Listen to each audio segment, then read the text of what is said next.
All right. Welcome, folks. Thank you very much, Brian, for the introduction. Sorry for the weird transitions. Hi, I'm Al Iverson. I am a product manager for our deliverability tool suite here at Kickbox. My background is in deliverability. Before I was at Kickbox, I was director of deliverability at Salesforce for Salesforce Marketing Cloud, previously ExactTarget for 15 years. I first did email marketing, email newsletters, probably in late 1998 when I helped my friend set up a website and an email capture, double opt-in list sign up for his jazz club in St. Paul, Minnesota. So I've been doing the email thing for a while now. Jen? Hi, I'm Jen.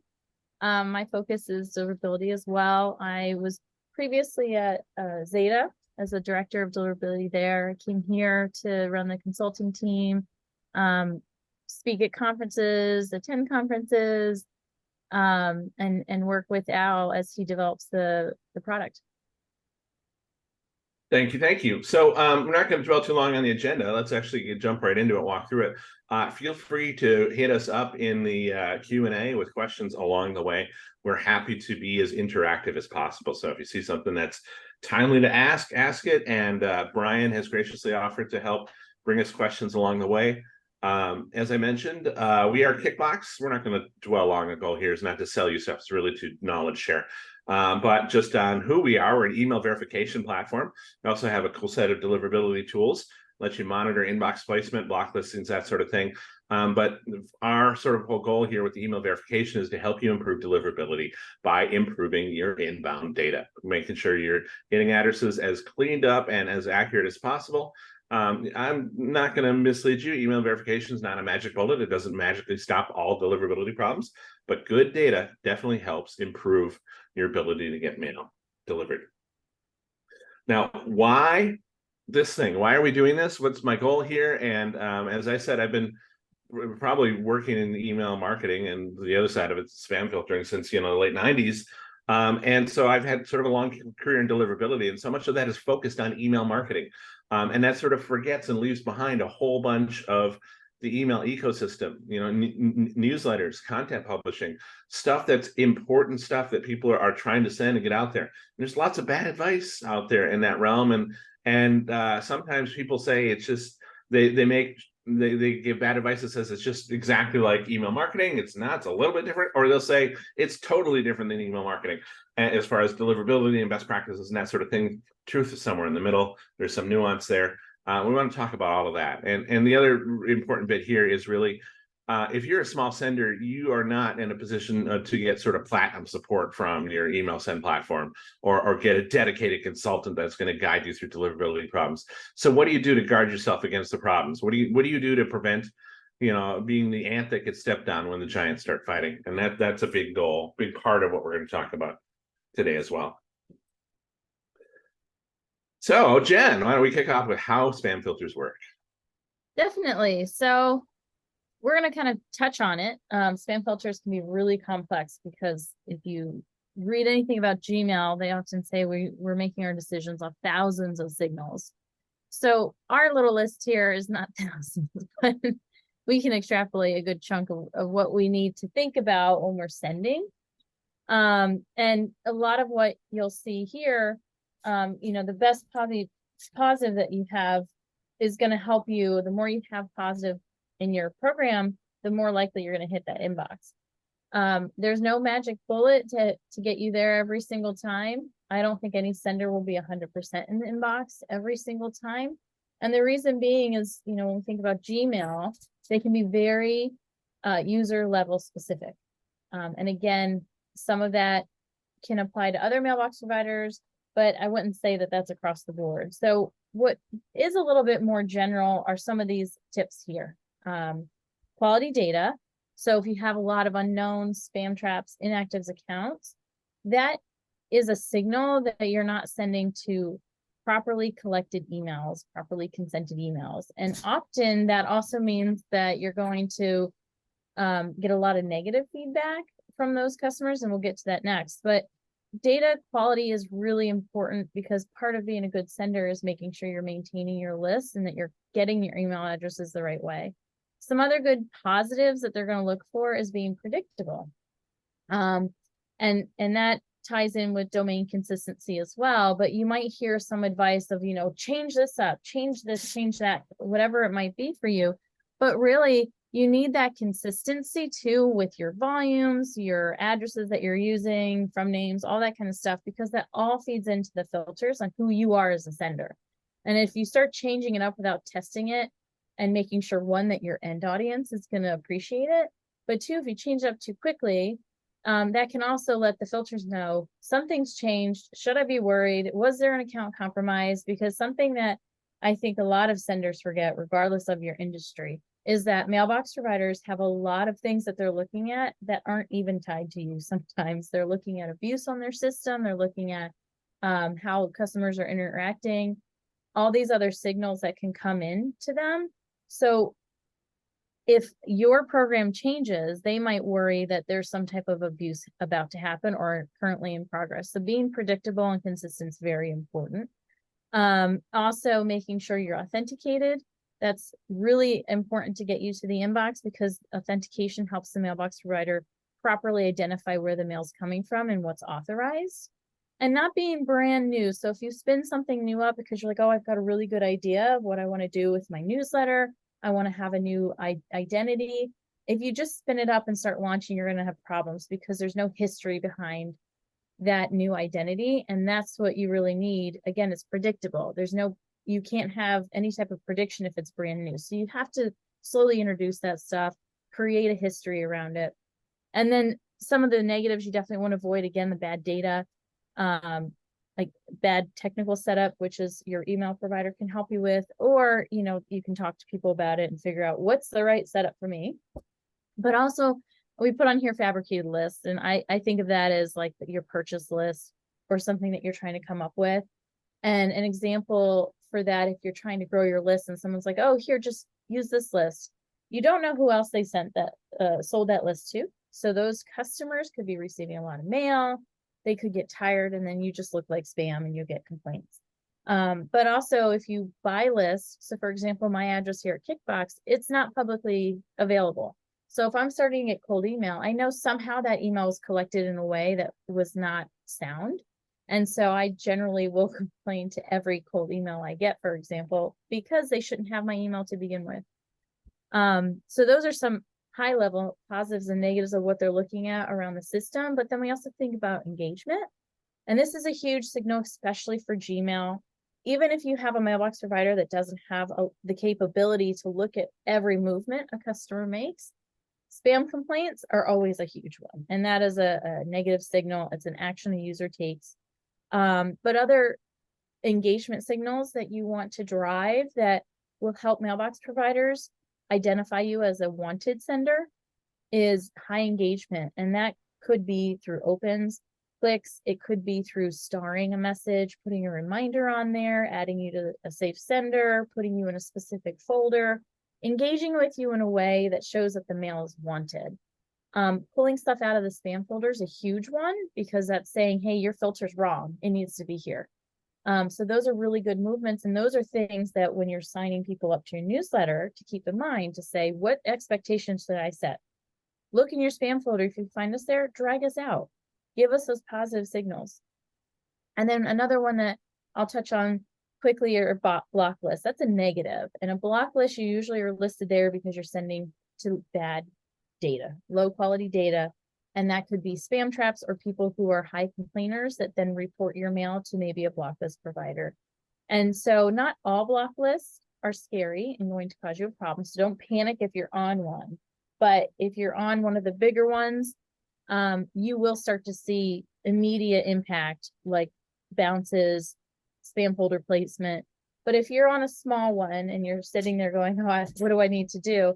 You might not have to do anything at all, because some of them are very hobbyist and they actually don't have an impact anywhere else. Most of the providers, mailbox providers, have their own internal block list. And so these smaller exterior ones don't have an impact because they're looking internally at their own data. And we're going to touch on a lot of this in more detail here too. We went pretty high level, just to give a starter of all of the different mixes, all the little bits that go into the mix that cover deliverability. We focused a lot on Gmail with this, and And people always ask, well, why the Gmail focus? And that's because Gmail is really the big guy, the big person in charge. They got the most mailboxes. They've got the most active mailboxes on most people's lists, whether that be B2B or B2C. And we got some data here that kind of highlights that. So keeping in mind, especially when you're a B2B sender, you don't necessarily know which ISP or mailbox provider hosts that mail behind the scenes, right? You can look it up and compile it, but unless you know to do that, you might not actually see it. So where Gmail leads and spam filters, others follow. And that's so for us, that really highlights that if you are aligned with Gmail best practices, you are very broadly aligned to succeed in deliverability across the board. Now, let's talk more about how spam filtering works, right? We talked about Jen touched on the high level things there, and it really is a black box of machine learning, a whole bunch of different data points. It's all based on customer feedback, those positive inputs, like the TINS clicks, TINS. TINS means this is not spam. If you got a message in the spam folder, you clicked on this is not spam, that is a TINS click. That is a positive feedback data point that goes back into the big machine that is the spam filter at Gmail, and that helps provide positive feedback so that Gmail can better decide who deserves inbox placement and who doesn't.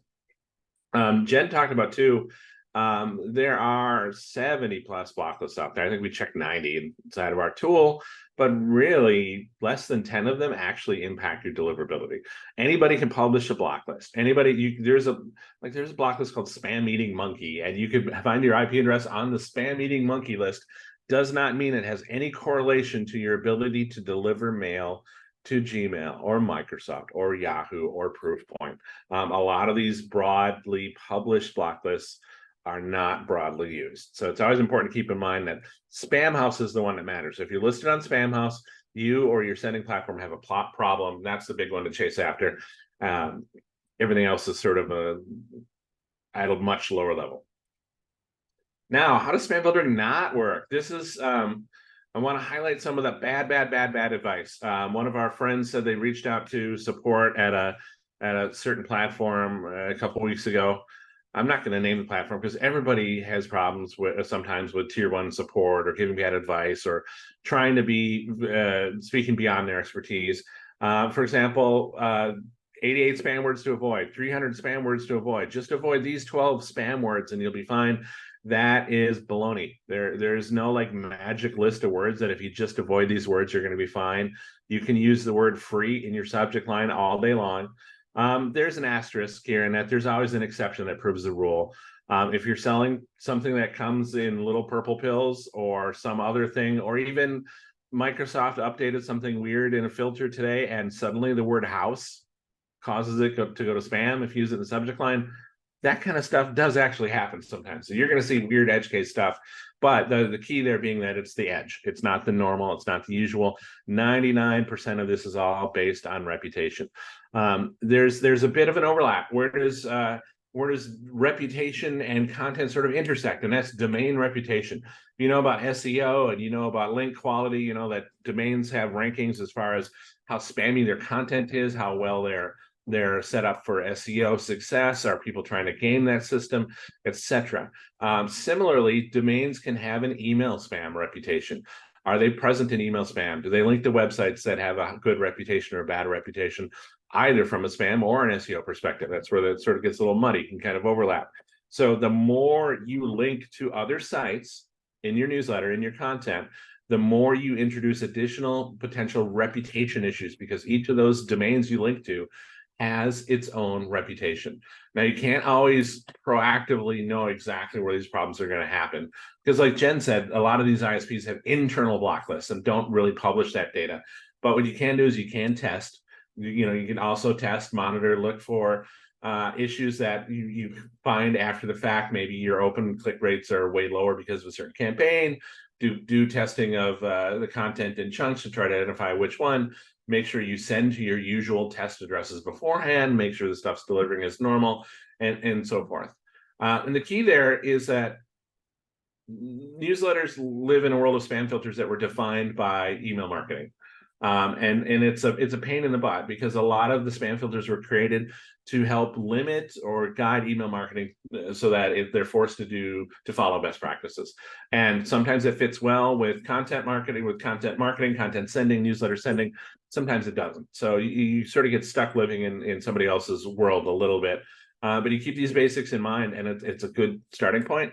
And we're going to talk more about where things get weird and more specific to the newsletter sort of content side of it, where we've actually observed sort of people getting stuck in the middle and what we think they can do to sort of prevent that. But to now, more off of Jen's point again, when she talked about, it's all about making sure you're authenticating and doing everything right to begin with, right? This is where email authentication comes into play. These are your initial setup and technical considerations. DKIM is domain keys identified mail. It is the most common type of email authentication. Every good email sending platform has a way to implement it. You really have to implement this for your domain. So the DKIM is a domain level setting.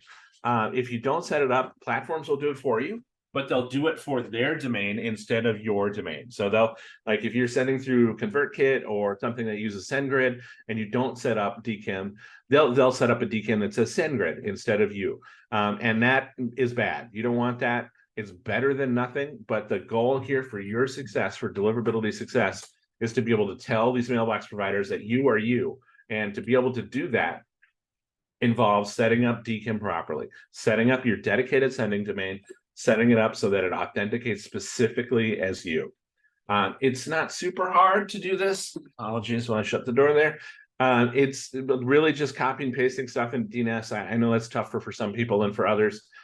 So, get help if you need it, but it's really, you have to do this. You are going to eventually stumble if you don't set these up. We've had clients on different platforms where it was literally the one thing keeping them from inbox success. So if there's one thing that I'm going to tell you that maybe matters more than anything else as far as best foot forward for inbox placement, for chances of success, it is this. Google Postmaster Tools is an add-on, a free thing that you can sign up for at Google that'll give you reputational feedback about how Gmail sees your email, how Gmail users see your email. You don't necessarily have to memorize all of the exact data points, but the important thing there is you can look at it to see how your domain reputation is trending over time. Is it good or is it bad or is it somewhere in the middle? And so when you're making changes, when you're making improvements, and we'll talk on like segmentation and sunsetting and sort of for those improvements, you want to watch something like a Google Postmaster Tools to see that is your domain reputation improving. Then the changes you make are doing good things, or are actually working.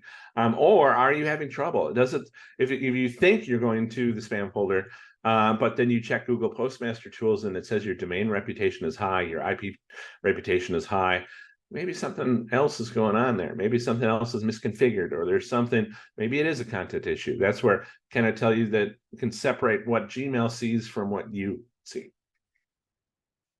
And now here is a controversial thing.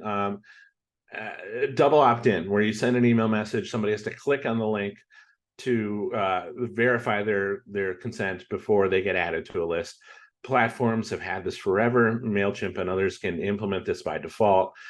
Smaller senders should do this. Now, it's irritating because you will see bigger senders, big retailers sending millions of messages, doing millions of dollars in revenue, don't do this. They don't verify addresses in this way.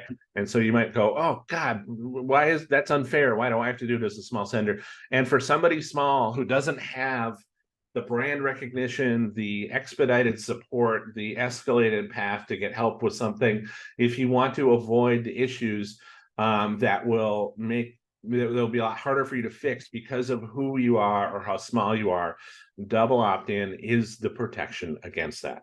We'll touch on more of what that is, why that is here in a couple of slides, kind of tell you about a story of something we run into. Just all these platforms support it. All you got to do is look for how to do it on your platform and turn it on and let it validate addresses for you.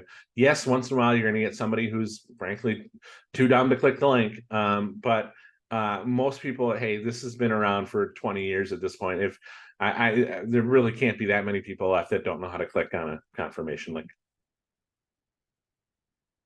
I agree.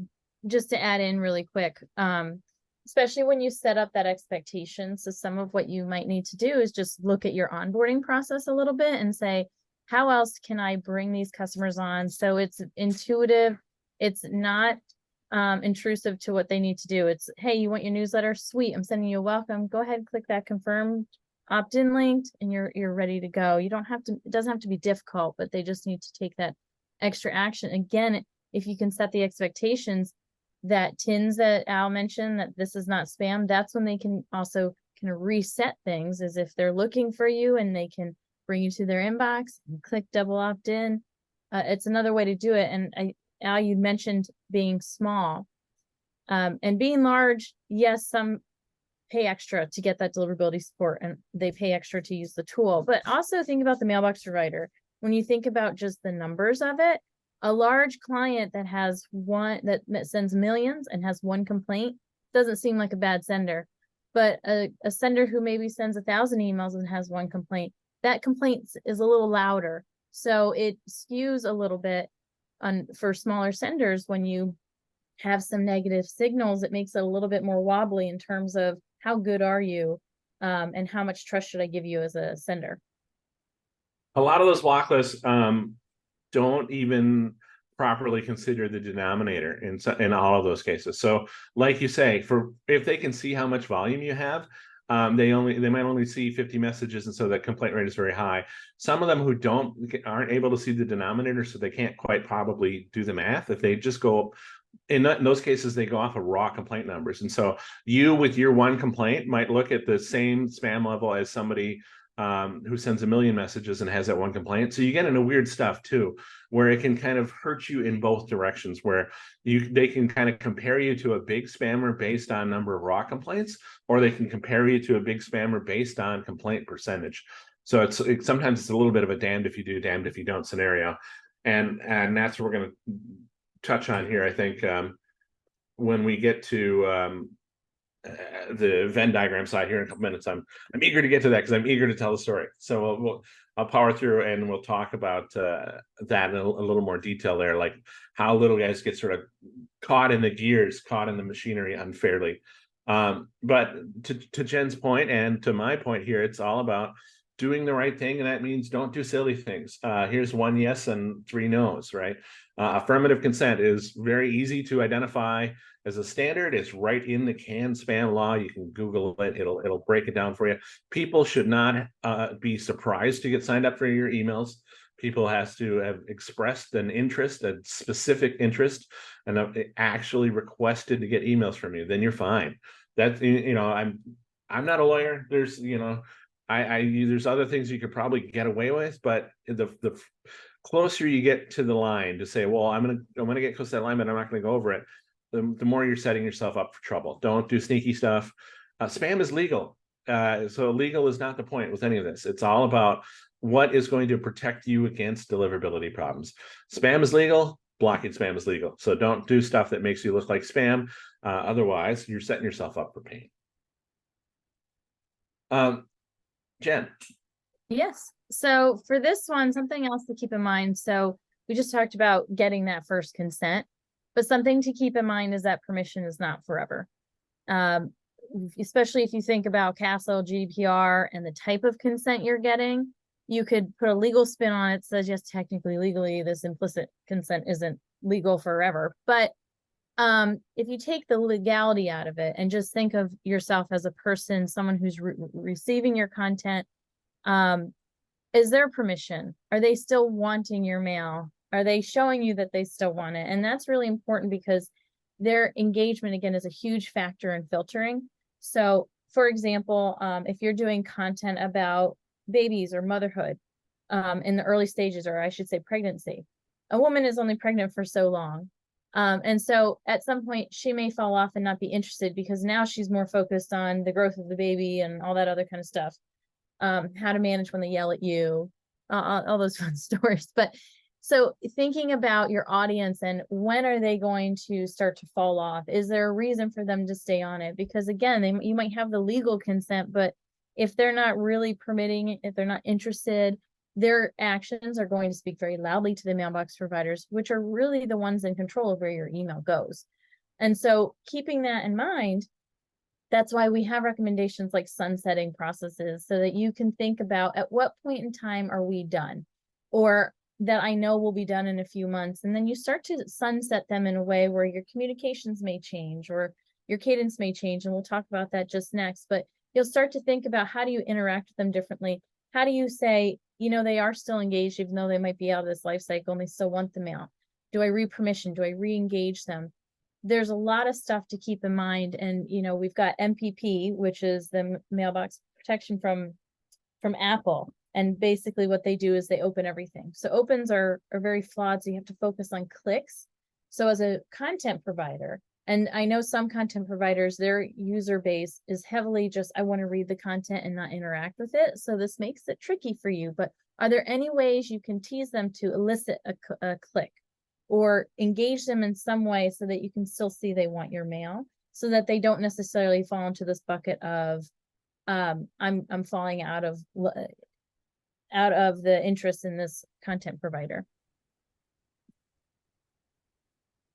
This is that same thing from a prior presentation that we did, that I'm going to annoy people by reusing this slide for years to come, because it's a great graphical representation of an actual sunsetting process. So you have your normal mailings, whatever your typical cadence is, that's your X, Y, and Z. But if people aren't responding to those, actually pull them out and do something like a series of win back attempts or re-engagement attempts, where you're trying to get them to respond, to show a sign of life. And if they don't respond after one or two re-engagement attempts, win back attempts, put them to bed. There's nobody home. They're not answering your emails. They are dead weight on your list from a deliverability engagement perspective. This is another thing that different marketers will have different opinions about. Sometimes they're right, sometimes they're wrong. But at the end of the day, if you're trying to maximize your chances of deliverability at the biggest ISPs, that's so heavily based on engagement that you need to do stuff like this over time to help weed out the addresses that are just dead weight. And this is an example of this is marketing oriented advice. And so what's different here in newsletter land, and not a ton, maybe just how often you do it, right? So it's something where maybe you have to do it less often, because there's sort of, in some cases, there's probably an implied greater engagement with content marketing, or somebody who wants their news alerts. I know I read every one of those, from all the way from the New York Times at the national level down to Block Club Chicago here in Rogers Park, Chicago. And so the engagement on those hopefully is pretty high. And so that probably implies you don't necessarily have to do this to the same level all the time. But if you have addresses that haven't engaged for a very, very long time, or you're having deliverability issues, you either observe them or you feel that you're on the precipice of them based on testing or whatnot, then it's time to look toward practices like these, segmentation and sunset policies like this, to help protect inbox placement through segmentation and through sunsetting. So here's a question we get a lot. Why don't we just use Substack or Beehive, or one of those all-in-one platforms that do it all for you? Substack isn't bad. It's a great platform. Beehive is pretty cool too, right? Beehive is sort of like, they said, well, what is Substack missing, and what sort of additional stuff can we put on top of that to make it a little bit more of an all-in-one that does all these different things, gives it a little more control. All these tools are great to get started. They're great if you are the master of words and you don't want to know about code, and you don't want to know about design, CSS, any of that stuff. Substack, especially if you want them to manage it. The problem is that you outsource some of your success to them too, right? You're really relying on them to just do stuff the way they do it. And if you don't like the way they do it, you don't have a lot of control over it. You live in their universe, you live in their user interface, in their domain reputation. By default, you send as a Substack email address. So they are practically more in control of your deliverability than you are. Which is great when you're really a newbie getting started, but as you sort of get the hang of it and want to be more in control of your own universe, it can be an impediment past a certain point. Anytime there's a shared resource, shared domains, shared IP addresses, shared servers, there's a chance that you could be negatively impacted by some other person's bad act, some other client of that platform. Whether it's not, and that's not a Substack problem, that's not a Beehive problem, it's not a MailChimp problem. They all can have that scenario where somebody else on their platform does something silly, and even with their best efforts to monitor for that and address it, it can impact you. And so that's where Substack and tools like that are on the toward the edge, the side of you have less controls, you have fewer controls. So it's, again, there's nothing wrong with these platforms, but as you grow and want to get more control of your own destiny from a multitude of angles, you can outgrow them pretty quickly. Jen. Yes, so we mentioned it before, things that you want to be careful of, and cold emails. I don't necessarily think this would be a huge problem for the content creator audience, because a lot of times people are coming to you, they're coming to your sites, whether it's Substack or somewhere else. But it's really important to put that out there, especially if you are a company that's trying to grow and maybe you're bringing in a sales team. Those sales team might look at cold emails or purchase emails and try to cold email them from there. And that is really important to know as a partner with your sales team, a partner with other teams within your organization, because I've even worked with clients where they've had a sales team mailing cold emails and it started to damage their domain, which therefore damaged their one-to-one communications and could then damage any other domain tied to that, especially if you're doing newsletters. And so it's really important to consider everybody that uses your domain. Are they using it in a way that's healthy and creating positive engagement? If if your domain that you have a newsletter on is somewhat different than maybe what you do one-to-one, I still understand what's going on with that cold email. Everything can be tied together. And that's one thing I've been learning every day from mailbox providers and security appliances, is that sometimes what feels unrelated is actually closely related, because if they see your domain being used in cold email, for example, now you're starting to get associated with content that is getting complaints. And so now that can fade in. So it's really, if you do have a team that has sales, it's good to have a conversation about what they're doing. If you're trying to grow your list and you're purchasing, I would steer clear of that as well. Again, that could be very damaging. I heard a client the other day that said it took me 6 months, or I lost 6 months trying to fix this issue. So think about what success you have in 6 months, and then what happens if you take that away. And is it worth it to do additional cold email or adding that into your programs in some way? And you will find people who say commerce makes the world go around. Cold emails are necessary for commerce. You don't control me. Why are you trying to stop me from doing this necessary thing for my business? And we're not trying to stop you. We're just letting you know we're the people that show up with the shovels after you dig the hole and try to help you dig out of it because you got stuck in it. Like I said, I live here in Chicago, and there was this thing in the news the other day about somebody who was caught with like 300 stolen catalytic converters. So it's pretty regular that people steal catalytic converters from cars around here. When that guy stole number 299, he probably thought he was doing pretty good, right? He didn't get busted until number 300. So he had a lot of time there where it went along just fine. He thought, this is a way for me to make money. He's thinking, nobody's ever going to catch me, and then boom, he got caught.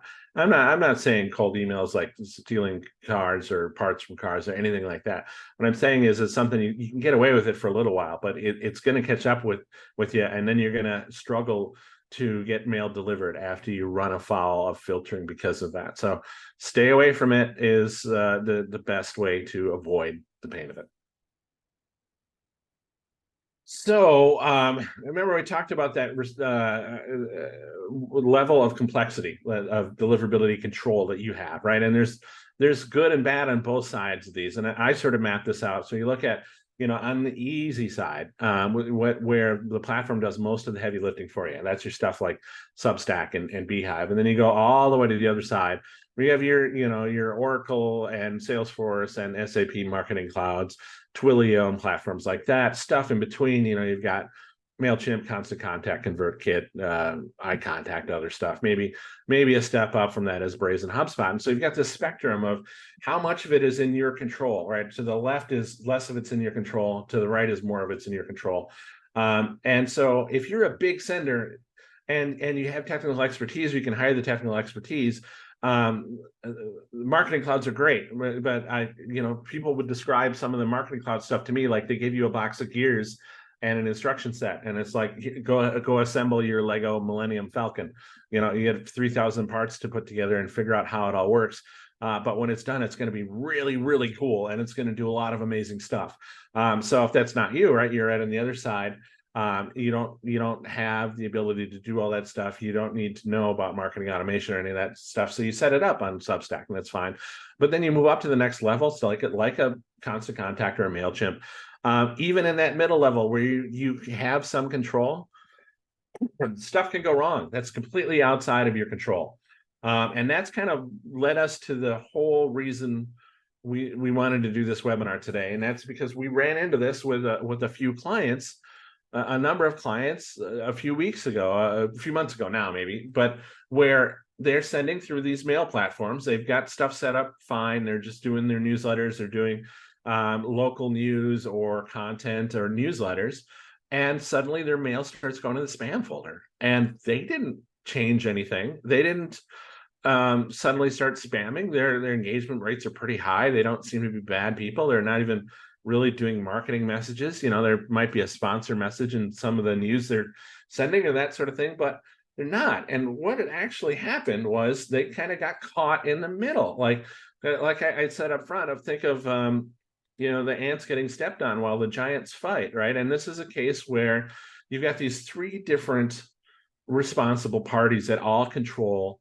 some of the gatekeeping, some of the platform stuff with sending and receiving and filtering what gets through. And from you as a user stuck in the middle of that, you just are in the middle of somebody else's fight, and you don't always have control over that. It's really a tough thing. If you look at, like I said, the three constituencies here, kind of your sending platform, right? Your ESP or newsletter platform. Excuse me. And then you've got where you're sending to. Google, Microsoft, Yahoo, Comcast, whatever, all the mailbox providers, right? But then you've got the third party in here too, the blocklist or security providers. You get all these blocklist providers like Spamhaus and UC eProtect, Serval, and Valuement. You get security providers like Proofpoint and Barracuda. They all gatekeep these stuff. And sometimes 2 or even 3 of these guys will get in a fight with each other, and you get caught in the middle because even if it has nothing to do with you.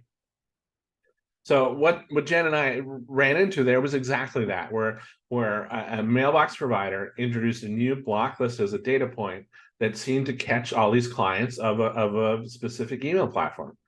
And so it was a really difficult situation because the clients weren't doing anything different. Why would my deliverability results change? It's usually because your data changes. But here's a case where data didn't change. And so it was really a tricky thing where clients were affected through no fault of their own. And that's where we come back around to stuff like double opt-in. Some of the clients that use double opt-in were not affected by this, for example. And so it was a way for them to protect against the sort of the fight here. We get in this thing where one of these blocklist providers will say, everything needs to be double opt-in or we're not going to let it through. And a provider, a sending platform will say, no, we offer it as an option, but it's not a requirement. You can't tell us what to do. And you'll say, look, see, we get this mail through to Gmail or Hotmail or whatever, it's just fine. But then sometimes these mailbox providers subscribe to these block lists. Not everybody knows all of the billion little bits of data that go back and forth. And you can have things that result in sort of escalations that sort of target clients of a certain platform. That's exactly what happened in this case, is a whole bunch of clients of a specific platform got caught in the middle through no fault of their own. And at the end of the day, the fix temporarily was everybody back down for now. Like the mailbox provider said, oh, we don't want that data in there. The block list provider said, oh, okay, we won't put that in there for now. But everybody sort of said, but that's not to say we won't put it back later. We'll try to give warning, or we're giving you this warning now that things could change in the future. And if you don't improve your practices, which is, again, a little unfair, a little one-sided, a little bit of you're punishing me for doing stuff that other people are doing without getting punished. But unfortunately, sometimes that's the nature of email. So that's the whole thing here is like, if you get into weird stuff, what do you do? We'll talk about that more next and how do you deal with that. But here's the thing to protect against is if you set yourself up with everything as good as you can, best foot forward technical settings, double opt-in, especially if you're a small sender, you protect yourself against other people's problems. It keeps you out of other people's fights. That's a long story. What did I miss, Jen? I wouldn't say you missed anything. I'd just add that a piece of this too that gets looped in is when you were talking about that spectrum of like how much control you have along the way. Part of that too is if you are using more of a shared environment, sometimes other senders might not have the best practices. So that domain reputation, if you're sharing anything, if it's right out of the box and you're sharing a domain that's either on DKIM or in your URLs or in your image hosting, that can get flagged from another sender. And so whenever you can customize, it's recommended. Will it happen all the time? No, but it can. And sometimes that gets looped in. So if you do get caught up, the fact that you have these processes in place make it much easier for someone like Al or I to reach out and say, hey, if you look at this specific sender, are you seeing any issues? Because if not, can you make adjustments so that they're not impacted, even though maybe the rest on this spectrum might be. So it's easier for us to make a story and justify why you shouldn't be listed if you have all those good practices in place. Yep. And this one was a little unique in that it happened the week of an email conference. And so basically all of the stakeholders involved from the platforms, from the big circle part of it, they're all there. And so that let people sort of run into each other in the hallways and sort of hash stuff out in ways that you couldn't necessarily have done elsewhere. And it wouldn't have gotten as fixed as quickly elsewhere. And so it's really, it's some of these providers like Gmail does not, for example, they don't offer a phone number. There's no escalation point where something goes wrong. I mean, I worked for Salesforce before, which is a pretty big company, and Gmail did not take expedited phone calls from Salesforce for email issues, right? It doesn't matter how big you are. It doesn't. And so if you're a little guy, it's even worse off for you. But even at that big level, there's no backbone. There's no magic path through all the baloney. So we were lucky this time around that a bunch of us, both inside the conference and outside of it, started to hear all this stuff and sort of coalesced, and we were able to determine what was going on, and everybody was able to work it out. But that's an example where it's amazing how quickly that was able to be resolved, and I wouldn't anticipate that that's always going to be the case. Uh-oh. You stepped in it. So what do? There's a few things that you can do. Again, usually what works at Gmail will work elsewhere, but if you find that you have an issue with Gmail or Outlook or some of the other ones, your first step, or let's say you're noticing that your engagement is dropping. And so if you are a sender, if you have the ability to do reporting also by domain, very informative, because if you do see a drop in, let's say, open and clicks on your emails, if you can pull it by provider, you'll understand where your issue is, because sometimes Gmail has a problem, but Microsoft is just fine. Or most times Microsoft has a problem and everybody else is fine. So being able to narrow it down not only helps you figure out what to do, but if you can do escalations and contacts, you'll know if you can. So some things you should start with, though, is always reach out to your ESP. Do they know of any industry-wide issues? So recently there have been a number of fun DNS issues in the news, like Outlook having problems sending out because of a DNS issue.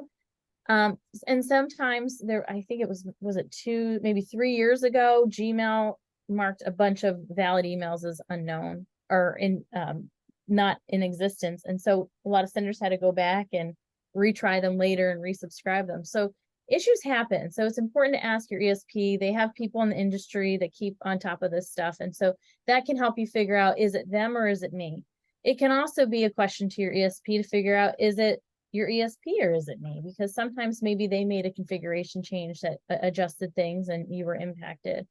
Or it could be that, hey, you as a sender have changed what you're doing slowly, so you actually have a better configuration that might work for you. So maybe you do need to go unshared because you don't have enough volume.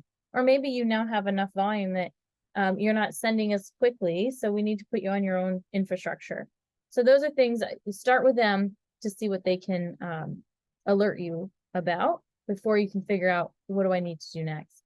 If you find that it is you, it's not them, it's me.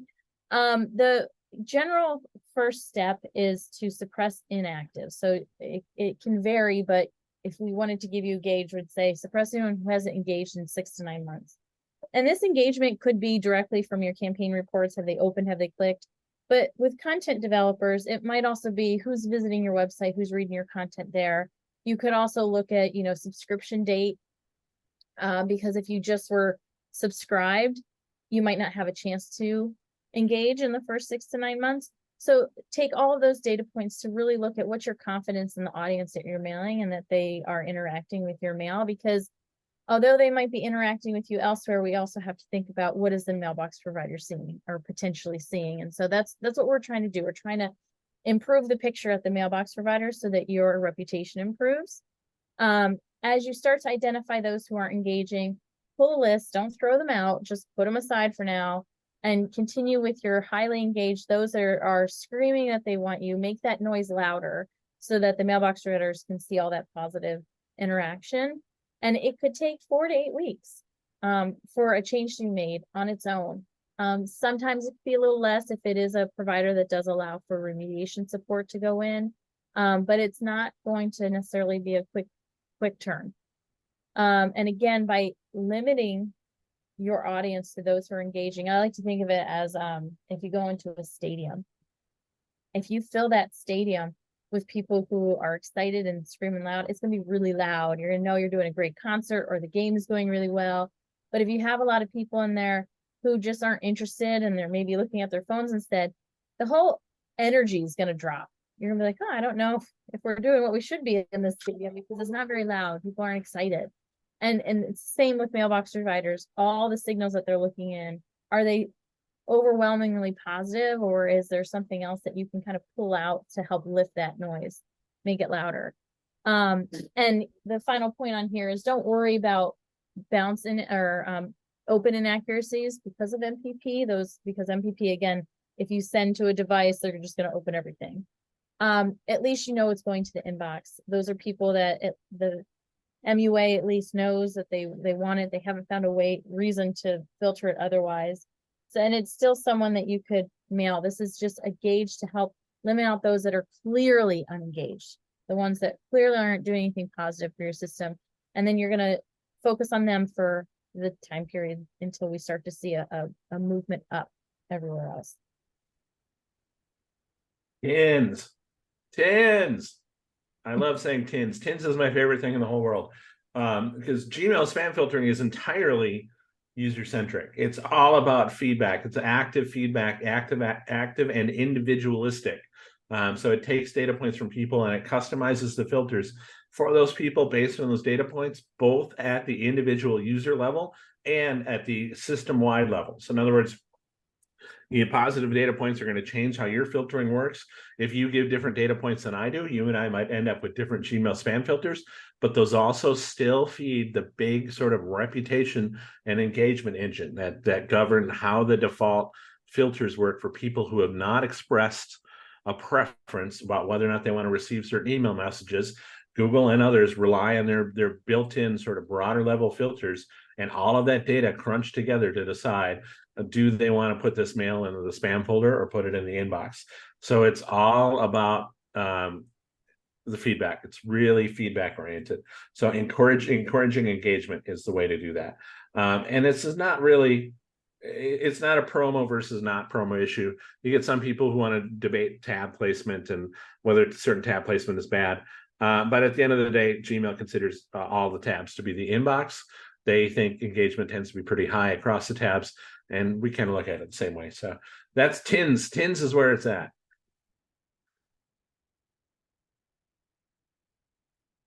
Gmail has a submission form too that you should do that. Look up the bulk Gmail bulk sender form, or there's a link on my spam resource blog that'll be in a couple slides here as well with more info. Gmail doesn't necessarily reply. Nowadays, you might actually get a ticket number in response, but you're not going to get an individual follow-up that says, oh, we looked at this and we're so sorry, we're going to change what folder we put stuff in. However, even though they don't send that response, they sometimes do fix it. So do it anyway. It's free. It doesn't cost you anything. You show up on their list as somebody who wants to be examined, and if you can, if you're a good sender who would potentially benefit from an examination, why not do it? Because there is a good chance that it works. It's annoying they don't respond, man. I sympathize to no end of the people that have complained about the lack of response there. But do it. It really matters. It really helps. I would say to add, before you do it, mm-hmm. Make sure you're doing everything right first, because otherwise, don't submit something with a broken DKIM, or you're wasting everybody's time there, right? Because if you've got a technical problem that you're not fixing, no, technical problems are this thing where when you fix all the technical problems, that's not suddenly going to guarantee you get to the inbox. But if you have technical misconfigurations, you're surely going to have more than average trouble getting to the inbox. So it's you gotta get all your technical ducks in a row before you start begging other people for help. Yeah, and if you mailed a list that you shouldn't have, stop doing that. Yep. Other fixes vary by the mailbox provider, and this is where rely on other people's guidance is a starting point for your research. My blog is spamresource.com. I've actually been blogging about email marketing best practices, deliverability, and so forth since 2001, right there. And so I've got a whole bunch of stuff. Some of it might actually be useful. Please feel free to check it out. And there's various deliverability guides for certain ISPs. Like, what do you do if you have a problem at Hotmail? What if you do if you have a problem at Yahoo or Apple or Gmail? So that's a good place to start. Is look for both on stuff like my blog and Google that type of stuff, and you'll find other people talking about deliverability best practices, postmaster pages, and that sort of thing. Like I said, I got a whole bunch of those out there that I think are helpful. Now, what do you do when you actually fix one of those problems? How do you stay clean after that point? Yeah, so this is referring to that group that you temporarily put aside, for example. So I got myself in a good spot. Some senders may find that they're just going to keep what they have in place, that there was no value added to that group that they suppressed. And so keeping numbers is very important as you go through this process. What was my performance on my campaigns? How are all my other KPIs, whether it's the website or other metrics that drive my goals? Were they impacted by removing them? And that's really important, I think, because it's not just you running your program. Sometimes it's you, but then sometimes you're reporting to someone else. So understand what the impact is when you remove them. Understand what the impact was by keeping them in and where you got to where you were. And then we're going to try to find that compromise. So bringing them back, you don't want to just start resending them, because now you're changing the volume and this new consistency that you've been showing for the last 4 to 8 weeks, if that's the time frame that you're going. So you're gonna really want to look at them first and figure out, sometimes you can break them up into groups. So if you capped it at 9 months and you say, okay, for the next 10 months, what's the volume? What were they doing? Let's bring them in slowly and see what happens. And then you could see, are all my other metrics lifted or not? Has anything gone down? Are they valuable to keep in? And then you can even say, okay, yes, they were, but I can definitely see a trail off. And you can even start thinking back to that life cycle that we're talking about. Now that they're out, maybe I should just throw them into re-engagement, see who really wants to come back, and go from there. At some point, though, you will start to see, and this is why we say do it slowly, you will start to see a drop off. And at that point, it's more about quality than quantity. Because again, as that quality degrades, your deliverability degrades. If that is why you're in a deliverability problem because of the quality, you need to get that quality up and keep it up. So some other parts here that we have, again, the win back that we talked about. If you did pull out newer subscriptions, add them back in, but again, do it slowly.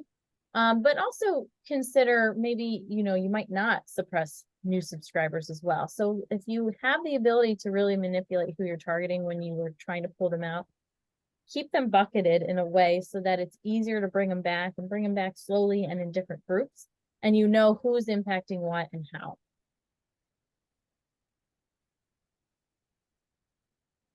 Oh, and Al had mentioned on his site, he has so many good resources and information. When I got into the deliverability, Al's site is where I went to learn. So definitely go there. But these are the actual Postmaster sites that are available today if you want to go visit them to file tickets or to learn more. So if you're getting bounces, Yahoo has a really great resource for why you're receiving a bounce. Do a little bit of research. You'll be surprised how much you learn from these. And this is also how you can contact them. Again, if they tell you they want certain things in their Postmaster page, get that done before you reach out, because often like Microsoft, for example, is very notorious and they do very automated ticketing, but they're very good at just being I don't see anything wrong. And sometimes it gets down to the point where everything's going where it's supposed to be going. So there's something still missing on your side of it. So if you look at what they detail out in their troubleshooting pages and their Postmaster pages, that usually there's a key there in terms of what you can do to better improve your deliverability. And the contact forms, a lot of the cases are there. So, and so what is a Postmaster page? That is a website's contact or help portal for people trying to send mail to their customers. And don't worry, it's not just you. Yes, some of the stuff there is impenetrable gobbledygook even to us. So you're not alone. It's not all easily digestible, but some of it is. So it's good to familiarize yourself with it and bookmark it. Now, next level stuff where you could really take it to an expert level. So this is not necessarily beginner stuff. So I don't expect you to necessarily run out and do this, but this is stuff to think of. Okay, I've done all the easy stuff and I'm ready for more. What do I do? And next thing up there is domain reputation and segregating that using different subdomains or domains for different types of mail. Let's say if I was running a dog rescue, which I would do if I won the lottery, maybe I would be rogersparkrescue.org. And so maybe I'd use that for my corporate email and my website domain. But if I was going to send news updates or newsletters, I'd probably do it from a subdomain called news.rogersparkrescue.org. And if I was going to have store emails where people could buy stuff and send out order receipts and follow-up emails that are specific marketing to drive people back to the store to buy more stuff, I'd probably do that with a subdomain of store.rogersparkrescue.org. All of those have set up DKIM properly so that they all authenticate as their own specific dedicated sending domain. And what that does is it gives you a little bit of separation of reputation. So if I have a list issue with my newsletter list, it's not going to bleed over into my store list. If I have an issue with my store list, it's not going to bleed over into my corporate email. And so separation by domain or by subdomain in this example is a good way to help prevent issues bleeding across your different mail streams. So it helps you localize an issue to that specific type of mail. Very helpful when you're trying to troubleshoot what's going on too, because if you only have trouble delivering mail from your news subdomain, then that's your specific list that needs some work, some effort, some cleanup, some segmentation. Shared IP versus dedicated IPs. Here's another example of this is next level stuff. Not every platform offers this. A lot of the little sort of SMB oriented platforms are really focused on shared IPs. So small senders need to send from shared IPs. There are some, the IP address of the server that sends your mail, that how much mail comes from that IP address from that server is one of the metrics that internet service providers look at to determine reputation. They need to see enough volume to be able to determine percentage-wise with enough high enough level of confidence how good you are, how good that mail is from a sender. So if there's a bunch of you all sharing a server, you're all on some little platform oriented towards little newsletter senders, you're going to be, that one basket is your IP address, and you're all going to be eggs in that one basket. If you get big enough, just like the biggest, marketing centers do, where they send millions of messages a day, they've got dedicated IPs. So they've got baskets of servers just for them. And so that separates them from a lot of the potential nastiness that can happen, the overlap in reputation between other people sending from the same server from the same IP address. But again, it's not suitable for the smallest of small senders. You got to get to a certain level. A lot of places will say you've got to send, maybe 100,000 messages a month before you can qualify for dedicated IP. Amazon SES even has higher requirements than that. Truth varies. It's somewhere in there. But again, this is next level stuff. You can think of, how do I take it to the next level? What do the experts do? That's the kind of stuff they do. Talk about the grouping there. There's links you can learn more about, what the difference is, what are the challenges of shared IP versus dedicated IP. And finally, monitoring inbox placement, actually testing and monitoring, knowing, are you going to the inbox? Use a tool like ours where you can tell, is mail landing in the spam folder or an inbox or not being delivered. Take our seed list, include it in your sends. We capture all that mail programmatically. We generate a report for you. We can help you trend over time where stuff's going. And email verification can help with data cleanup as well. But again, our goal here isn't to sell, just to let you know. We're out here if you need us. We got some cool stuff, but the goal here is to share links and information to more deliverability stuff.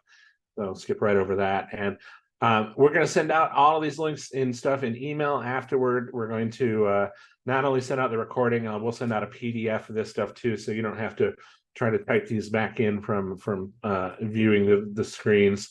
There's a whole bunch of stuff on there. Again, my deliverability blog and spam resource. We've got our Kickbox blog as well, blog.kickbox.com. A whole bunch of guides and different stuff. And finally, special thanks to Dan Ashinsky, Simon Harper, and Corey Brown for being kind enough to help us improve our own knowledge of newsletter-focused deliverability, letting us share that knowledge with them, and they were kind enough to mention us in their newsletters, talking about this event here. So, just the other day, just a couple of days ago, we put together an expert series, a whole bunch of different experts from different marketing platforms, newsletter platforms, email platforms, on how to boost your newsletter engagement. So that you can find that in the first few recent posts on blog.kickbox.com, talking about this very topic, about how to boost engagement and improve deliverability success.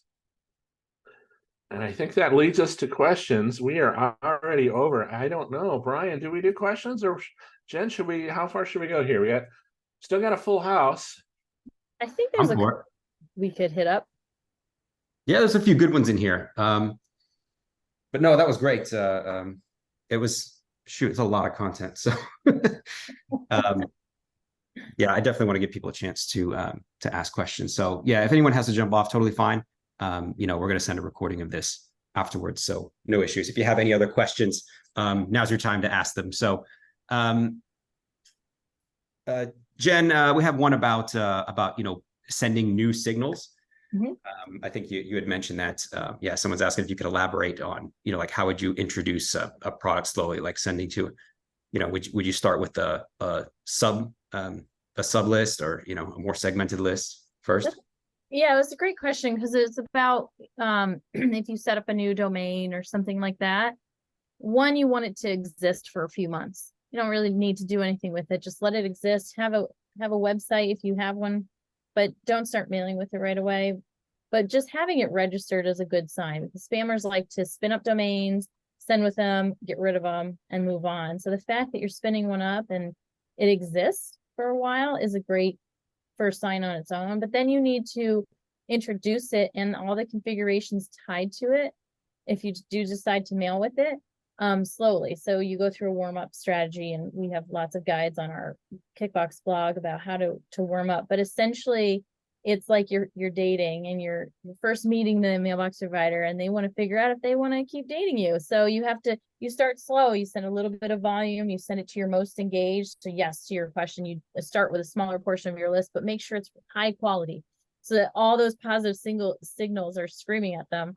And then you slowly build up, you add cadence, you add volume, until you're at the point where they're very familiar with you. They know what's happening. You're building that reputation, that consistency, and then you're good to go.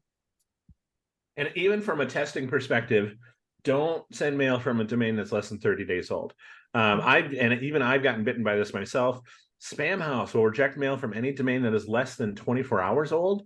And other block lists will block mail from domains that are less than 30 days old. So just even if you're just setting it up and you think I'm just, I'm a web developer, I'm doing the testing process, you're not going to have success with email probably even testing if that domain literally was only created yesterday.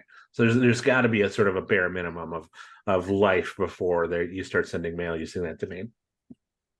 Yeah, and speaking of spam house block list, the next question is about whether Truncate or Host Karma are impactful block lists. But yeah, if you could speak to that, or what is an impactful block list? Host Karma isn't that the one that's the most dangerous mind on the internet guy? So Truncate and Host Karma are great examples of ones that are kind of in the middle, and I don't know a lot about them, and I interpret that to mean because I don't see a lot of clients having trouble with them. Now, they are not the least used ones out there. There are other ones like I said, I joked about Spam Eating Monkey, where there literally is one called that, and but we've never, I don't think I've ever seen a bounce from it in 20 years. But like I said, Truncate and Host Karma are somewhere in the middle.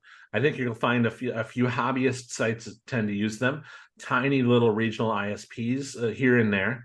But nothing bigger beyond that. They're definitely nothing where they're not subscribed to or used as data points in the top 100 ISPs in the US for sure.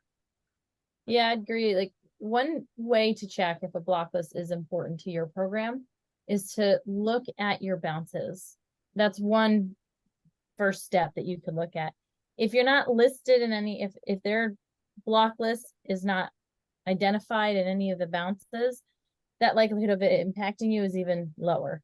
And then again, the top mailbox providers, are they likely to use them for filtering? Probably not. So if you're not being blocked by them, they probably have very little impact to you at all. Yeah, no, that's insightful. Yeah, I've done that before, run it through some testing tools, and I see, oh no, we're on this or that list, but really it ends up being nothing. But yeah, case by case. Yeah. But yeah, speaking of go ahead.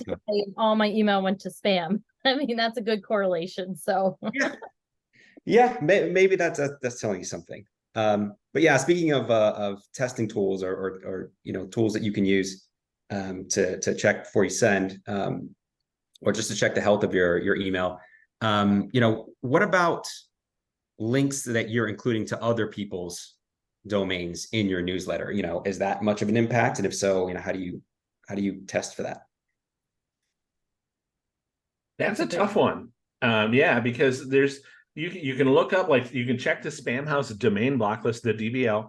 So that's an easy one to look it up. And there's a few domain block list checkers. But when you start to get beyond Spam House, you get into that same sort of wacky area of there's other block lists, but nobody uses them, so who cares? So and then what's really sort of damaging is the Google anti-phishing block list or just deceptive sites list. And so those are not as easy to query. There's tools that can do it, but it doesn't capture them all. You can still run afoul of problems.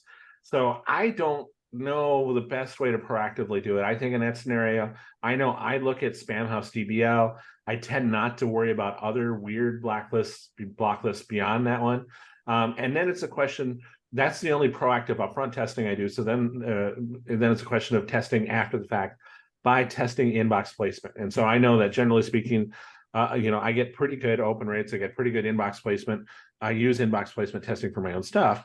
If that were to suddenly tank, then I would go investigate and do content testing to break it down based on that. So, Jen, what would you add to that? I feel like I wish I had like a more boxed answer for it. I don't run into it a lot. Some of it's your gut. Are you referring your customers, your readers, to sites that you want to go to? And are they well-known sites? Can well-known sites also be listed? Yes, of course. But in terms of some of the things that the security appliances and they're looking for malicious sites. So I think as you're going through this, look at the reputation of who you're referring them to. And if you're not sure and you're trying to refer to an article, does anybody else have content about that you could refer to as well? Think about your partnerships with your other companies, if you're referring to their links and what they're doing. Sometimes, you're going to have a problem, and it's not even the site that's a problem. It could be that company maybe had different mailing practices that were looked down upon because they were doing something that maybe they shouldn't. So some of it you can predict, some of it you can't. Listings can go up very quickly. So you could do all the work that you want right now, and in 5 minutes something happens and it still impacts you. Or you could be using a link for a couple of weeks, months, and everything's fine, but then something happens and maybe that site was compromised. So you can't always predict when it's going to work and when it's not, but I think you still have to consider, am I leading my customers to, and is there a concern if I lead them there? Google has a transparency report that you can use as well. There's different sites that you can scan URLs, but I don't know how well they'll be able to predict if Yahoo, for example, sees that there's a lot of abuse that reference that link. You might not be able to tell until you mail to them that there's a problem. Yeah, it sounds like there's a lot of factors involved. Who you're sending to, and yeah, the history of the domain, etc. But no, thank y'all. That's great insight. You mentioned complaint rates. Is there like a specific number that senders should aim to stay under, like marked as spam rates? Well, like Al said, some providers look at counts and some look at rates. I always kind of look at a 0.1% as a guide. I've seen senders with a higher complaint rate and they're just fine, but it was because maybe it was off a welcome newsletter and somebody was signed up that wasn't supposed to be. So complaint rates can also vary based on your stream and the tolerance for it. But I'd say start with about 0.1%. It might feel low, but what you should know about in your campaign reports is that they're flawed.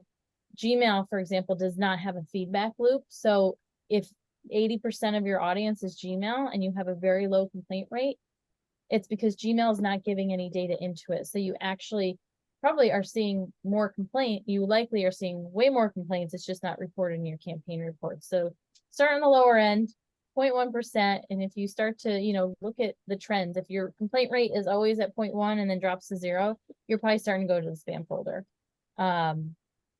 Sorry, Al. Jen, you and I talked about this the other day too, where it really, deliverability used to be all about complaint rates, and now it's kind of not. Like it's a little simplistic, but if I was going to say what's the one thing deliverability is about today, it's about engagement, right? There's more other stuff too. So, but what's the 90% thing? And that's engagement versus 20 years ago, the 90% thing was complaint rate, specifically your AOL complaint rate back in the day, where it was 0.3 and then down to 0.1. It was sort of their published metric. They have report cards that they'd send you, and they have little metrics where they break it out for you. They have little handouts they'd give you even. But nowadays that's sort of evaporated a little bit, and for them, certainly complaint rates are one of the metrics that feed into their engagement and reputation engine, but by far from the only one. Now, to your point, Jen, where there was somebody could have a high complaint rate but still get inboxed, and that's because they also probably has a high engagement rate. Right, like you say, Yahoo in particular is smart enough to recognize that certain types of mail get more complaints than others, and so if there's been instances where they've been kind enough to sort of adjust that weighting accordingly. So there's definitely scenarios where complaint rates don't matter as much as they used to, and a high complaint rate is not necessarily going to kill your ability to get to the inbox. You want to get it down. It's a great indicator of whether or not you got wanted mail or not, right? And at the end of the day, ultimately, that's what you need to do. But as a single standalone data point, it's a little bit of a limited metric. Exactly. I think that's everything with deliverability. Don't look at just one metric. You have to look at everything. I used to work with a client where their monthly bills, always had high complaints, but they also had high opens and high clicks. But it was one of those, like, somebody get their bill and be like, oh, complain. Nobody likes getting a bill. Yeah. Yeah, no, that's a tough one. That's a great example, actually. Yeah, and another question was, well, what if you can't see your bounce rate? Which one, which metric do you go to then? But yeah, I think that kind of ties into it is what you're saying about, overall engagement. Are people interacting with your email? So you have to take a holistic view, right? Mm-hmm. Cool. We'll finish off with Hank's question here, which is if someone had a list that they had acquired, right? I don't know what that means. And you just kind of like slowly email folks. You don't just batch or you don't just blast them all at once. Asking permission to sign up for a newsletter. What's your take on that? My insides still scream no. One, if you think about GDPR, if you happen to be emailing, it's not, you can't do that. You can't ask for permission. They have to just be consented either actively or through, a purchase and then stuff. I'm not a lawyer, so all I know is that you can't email them and say, hey, can I have your permission to mail you? But also, I think about cold email is, if someone was like, hey, Jen, reach out to my coworker, here's their email. That stuff's okay in my mind because that's what we do all the time, right? But if you're acquiring a list, the intent is that you're still bulk emailing them. Could that fly under the radar? Probably, but also it could also cause a world of pain too, because you don't know who you're mailing. You don't know how annoyed they might get. And signals are very important. You never know what kind of a spam complaint or abuse to the ESP as well. So for me, I can't recommend purchasing lists and mailing them. I know it happens, but I don't know of a good way to do it that is going to result in positive deliverability. Especially if you're little and trying to grow. The problem with little is that your levers are truncated. Your ability to improve deliverability through segmentation is limited. And so if your overall volume is pretty tiny anyway, and then even if you introduce additional slices of similarly tiny volume but without permission, it takes a very few number of complaints and a low, very, very modest change in the engagement responses to give you a low engagement metric and cause spam filtering problems. It's akin to what happens with cold leads with small senders.